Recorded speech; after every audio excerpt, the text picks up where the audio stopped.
السلام علیکم محترم ناظرین، بسم اللہ الرحمن الرحیم۔ شروع اللہ کے نام سے جو بڑا مہربان نہایت کرم کرنے والا ہے۔ اس ویڈیو میں ہم حضرت یحییٰ علیہ السلام کے قاتلوں کی سزا اور ظالم بادشاہ بخت النصر کے دردناک انجام کے بارے میں بتائیں گے۔ حضرت امام جعفر صادق علیہ السلام فرماتے ہیں، بے شک اللہ تعالیٰ جب ارادہ کر کے اپنے اولیاء اور دوستوں کا انتقام لے تو وہ اپنی بدترین مخلوق کے ذریعے ان کا انتقام لیتا ہے، جیسا کہ اس نے یحییٰ بن زکریا علیہ السلام کا انتقام بخت النصر کے ذریعے سے لیا، جس وقت بیت المقدس کے ہوسکار بادشاہ ہردیس نے حضرت یحییٰ علیہ السلام کا سر مقدس آپ علیہ السلام کے بطن مطہرت سے جدا کیا تو آپ علیہ السلام کے خون کا ایک قطرہ زمین پر گرا جو ابلنے لگا۔ اس کے اوپر جتنی بھی مٹی ڈالی جاتی وہ جوش مار کر مٹی سے باہر نکل آتا اور وہاں پر مٹی ڈالتے ڈالتے سرخ رنگ کا ایک ٹیلا بن گیا، لیکن خون کا ابلنا بند نہ ہوا۔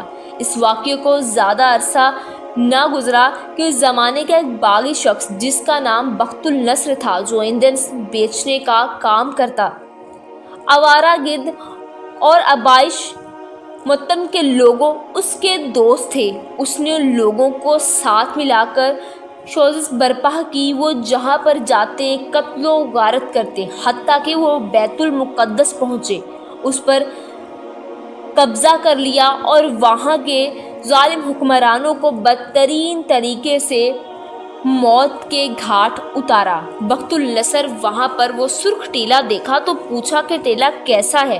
ان لوگوں نے کہا کہ کچھ عرصہ قبل اس علاقے کے بادشاہ نے حضرت یحییٰ علیہ السلام کو قتل کیا اور آپ علیہ السلام کا سر بدن سے جدا کیا۔ آپ علیہ السلام کا خون زمین پر گرا جو ابلنے لگا، اس کے اوپر جتنی بھی مٹی ڈالی گئی وہ بند نہ ہوا۔ آخر کار یہاں پر سرخ رنگ کا ٹیلا بن گیا، لیکن خون پھر بھی ابلنے سے بند نہیں ہوا اور اسی طرح ابل رہا ہے۔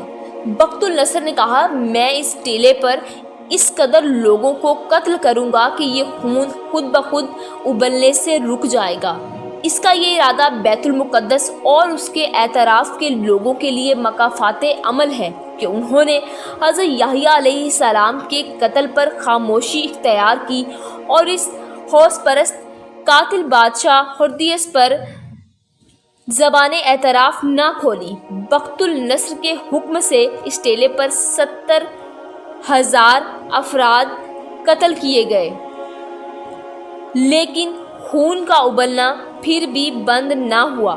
بخت النصر نے پوچھا، کیا اس علاقے میں کوئی شخص باقی بچ گیا ہے؟ ان لوگوں نے بتایا کہ فلاں جگہ پر ایک بوڑھی عورت رہتی ہے۔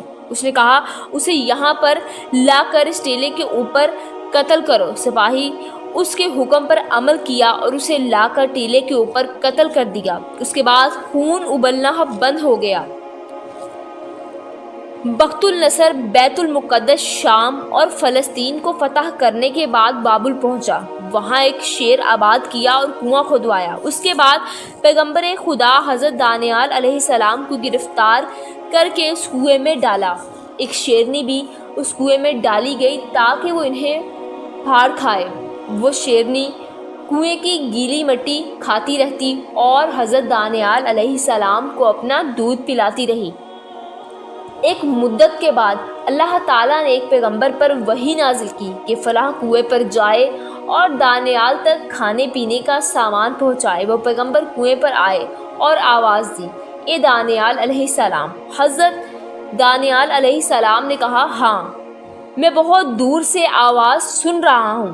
اس پیغمبر نے کہا، اے دانیال، آپ کے خدا تعالیٰ نے آپ پر سلام بھیجا ہے اور آپ کے لیے کھانے پینے کا بندوبست کیا ہے۔ اس کے بعد کھانے پینے کا وہ سامان ڈور کے ذریعے نیچے پہنچایا۔ حضرت دانیال علیہ السلام نے خدا تعالیٰ کی حمد و ثنا کی اور بے حد شکر ادا کیا۔ اس زمانے میں بخت النصر نے خواب میں دیکھا کہ اس کا سر لوہے، پاؤں تانبے کے اور سینہ سونے کا ہو گیا ہے۔ جب وہ بیدار ہوا تو اس نے ستارہ شناس لوگوں کو حاضر ہونے کا حکم دیا اور کہا، میں نے نیند کے عالم میں کیا خواب دیکھا ہے؟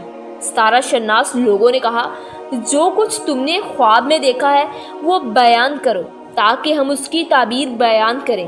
بخت النصر غصے میں آ گیا اور کہا، میں سالہ سال سے تم لوگوں کو غربت، لباس اور روزی دے رہا ہوں، لیکن تم لوگ نہیں جانتے کہ میں نے کیسا خواب دیکھا ہے، بس مجھے تم لوگوں سے کیا فائدہ؟ پھر اس کے حکم سے سب ستارہ شناس لوگوں کو موت کی نیند سلا دیا گیا۔ اس دوران میں وہاں پر موجود افراد میں سے کسی نے بخت النصر سے کہا، اگر تم کسی ایسے شخص کی تلاش میں ہو کہ جس کے پاس علم و معرفت ہو تو فقط اس شخص کے پاس ہے جسے تم نے کنویں میں قید کر رکھا ہے اور ایک شیرنی وہاں پر چھوڑی ہے تاکہ وہ اسے کھا جائے۔ لیکن شیرنی نہ صرف یہ کہ اسے نقصان نہیں پہنچایا بلکہ گلی مٹی کھاتی ہے اور اس شخص کو دودھ پلاتی ہے۔ بخت النصر نے اپنے کارندوں کو حضرت دانیال علیہ السلام کے پاس بھیجا۔ ان لوگوں نے حضرت دانیال علیہ السلام کو اس کے سامنے حاضر کیا۔ اس سے پوچھا، اس نے خواب میں کیا دیکھا؟ حضرت دانیال علیہ السلام نے فرمایا، تو نے خواب میں دیکھا ہے کہ تیرا سر لوہے کا، پاؤں تانبے کے اور سینہ سونے کا ہو گیا ہے۔ بخت النصر نے کہا، ہاں خواب تو یہی ہے، میں اس کی تعبیر جاننا چاہتا ہوں۔ حضرت دانیال علیہ السلام نے فرمایا، اس کی تعبیر یہ ہے کہ ایک ایرانی غلام تجھے 3 دن بعد قتل کر دے گا۔ بخت النصر نے کہا، میرے پاس 7 قلعے ہیں اور ہر قلعے کے دروازے پر کئی ایک محافظ کھڑے ہیں۔ اس کے علاوہ ہر دروازے پر ایک مرغابی ہے جو ہر نئے آنے والے شخص کو دیکھ کر چیختی چلاتی ہے اور سپاہی اسے گرفتار کر لیتے ہیں۔ حضرت دانیال علیہ السلام نے فرمایا، جیسے کہ میں نے کہا، ضرور بس ضرور ایسا ہوگا۔ بخت النصر نے بطور اختیار اپنے محافظوں لشکر کو تیار رہنے کا حکم دے دیا اور کہا، جو بھی ناآشنا شخص نظر آئے اسے قتل کر دیا جائے۔ اس کے بعد جناب دانیال علیہ السلام سے کہا، تم 3 دن تک ادھر ہی رہو گے۔ اگر یہ 3 دن صحیح اور سلامتی سے گزر گئے اور مجھے کچھ نہ ہوا تو تمہیں قتل کر دوں گا۔ حضرت دانیال علیہ السلام کو وہاں پر قید خانے میں بند کر دیا گیا۔ پہلا اور دوسرا دن سلامتی سے گزر گیا۔ جب تیسرا دن ہوا تو بخت النصر کا دل اپنے محل میں تنگ آ گیا۔ اس نے ارادہ کیا کہ محل کے صحن میں تھوڑی دیر کے لیے چلے پھرے اور تازہ ہوا کھانے کے بعد دوبارہ اپنے محل میں پلٹ آئے۔ اس طرح یہ تیسرا دن بھی سلامتی سے گزر جائے گا۔ جب وہ اپنے محل سے باہر آیا تو اس کی ایک ایرانی جوان سے ملاقات ہوئی جسے اس نے اپنا بیٹا بنایا ہوا تھا، لیکن اسے یہ معلوم نہیں تھا کہ وہ ایرانی ہے۔ اس نے اس کے ہاتھ میں اپنی تلوار دی اور کہا، میرے بیٹے ذرا ہوشیار رہنا کہ کوئی بھی محل میں داخل نہ ہونا پائے۔ جو بھی محل میں داخل ہو، خواہ میں ہی کیوں نہ ہوں، اسے قتل کر دو۔ ایرانی غلام نے تلوار ہاتھ میں تھامی اور تھوڑی دیر کے بعد بخت النصر محل میں داخل ہوا تو اس پر حملہ کر کے اسے قتل کر دیا۔ جب بخت النصر اپنے خون میں لت پت تھا تو اس نے غلام سے کہا، تم نے مجھے کیوں قتل کیا؟ کیا آپ نے خود ہی تو حکم دیا تھا اور کہا تھا، جو کوئی بھی خواہ میں ہی کیوں نہ ہوں اور محل میں داخل ہو اسے قتل کر دینا، لہٰذا میں نے آپ کے فرمان پر عمل کیا ہے۔ بخت النصر نے وہاں پر جتنی بھی فریادیں بلند کی اس کی کسی نے ایک بھی نہ سنی اور آخر کار وہ ہلاک ہو گیا۔ یوں لوگوں کو اس کے شر سے نجات مل گئی۔